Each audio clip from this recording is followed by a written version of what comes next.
May isang lugar sa mundo na kapag lumapit ka pwede kang barilin kahit wala kang ginagawang masama. Isang lugar na wala sa ordinaryong mapa, isang base na dekada nilang itinanggi, at isang lihim na hanggang ngayon ay hindi pa rin nila kayang ipaliwanag. Sa gitna ng disyerto ng Nevada, may isang pangalan na paulit-ulit na binubulong sa dilim, ang Area 51. At ngayong gabi, hindi lang natin ito pag-uusapan, susubukan nating unawain kung bakit tila may tinatago sila na hindi dapat malaman ng mundo. At bago tayo magsimula, huwag kalimutang mag-like, subscribe para updated ka sa susunod pang mga videos. Sa loob ng maraming taon, ang Area 51 ay parang multo. Alam ng marami na nandyan pero walang gustong umamin, walang sign. Walang official na detalye, pero sa paligid nito may mga babala. Restricted area. Use of deadly force authorized. Isang simpleng mensahe, pero malinaw ang ibig sabihin, huwag kang lalapit. May mga nag-attempt na pumunta sa boundary at ayon sa ilang kwento, bago pa sila makalapit, may mga sasakyan nang sumusunod sa kanila. May mga taong nakakamuflage na bigla na lang lilitaw mula sa wala. Hindi ka papasok dito ng basta-basta. At doon pa lang, magsisimula ka ng magtanong, ano ba talaga ang tinatago nila?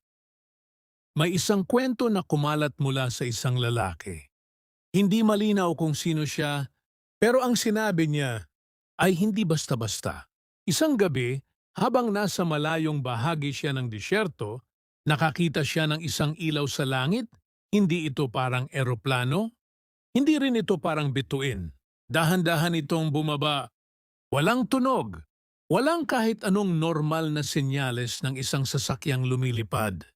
At bago pa niya maintindihan ng lahat, bigla itong nawala, na parang hindi ito nangyari. Kinabukasan, may mga sasakyan daw na dumating sa lugar kung nasaan siya. At mula noon, hindi na siya muling nagsalita tungkol dito. Sa paglipas ng panahon, may ilang taong nagsimulang magsalita, mga taong nagsasabing nakapasok sila sa loob ng base. Ayon sa kanila, hindi lang daw ito testing ground ng military aircraft. May nakita raw silang mga sasakyang walang pakpak, walang engine, pero kayang gumalaw sa paraang hindi kayang ipaliwanag ng physics na alam natin.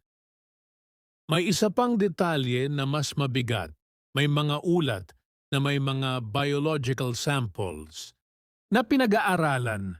Hindi malinaw kung ano ito, pero ayon sa ilan, hindi raw ito galing sa Earth. Kung totoo ito, isang tanong ang lalong lalalim. Hindi ba natin alam ang lahat tungkol sa mundo? O may itinatago lang talaga sa atin? May isang konsepto na paulit-ulit na lumalabas sa mga kwento, ang tinatawag na reverse engineering. Ito ay ang pag-aaral ng isang bagay para maintindihan kung paano ito gumagana. At kung paano ito magagaya, ayon sa ilang testimonya, ang ginagawa raw sa loob ng Area 51 ay hindi lang pagtatago, kundi pag-intindi sa mga teknolohiyang hindi pa kayang gawin ng tao. Kung totoo ito, ibig sabihin, may mga bagay na mas advanced pa sa kasalukuyang kaalaman natin na posibleng hawak na ng gobyerno. At kung ganun, bakit hindi ito ipinapakita sa mundo? Noong 2013, sa wakas ay inamin ng gobyerno na totoo ang Area 51, pero doon lang natapos ang lahat. Walang paliwanag, walang detalye, walang sagot. At minsan, ang hindi nila sinasabi, ang pinaka nakakatakot. Dahil kung wala silang tinatago, bakit hindi nila ipakita? At kung may tinatago sila, gaano ito kalaki? Para manatili silang tahimik hanggang ngayon?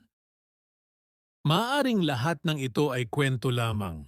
Maaring ito ay bunga ng imahinasyon o takot o curiosity ng tao. Pero sa dami ng kwento, sa dami ng parehong detalye, at sa dami ng tanong na hindi masagot, mahirap balewalain. Minsan, ang misteryo ay hindi dahil walang sagot, kundi dahil may sagot na ayaw ipaalam. Ang Area 51 ay nananatiling isang saradong pinto, isang lihim na patuloy na binabantayan, isang katotohanang tila hindi pa handang ilabas.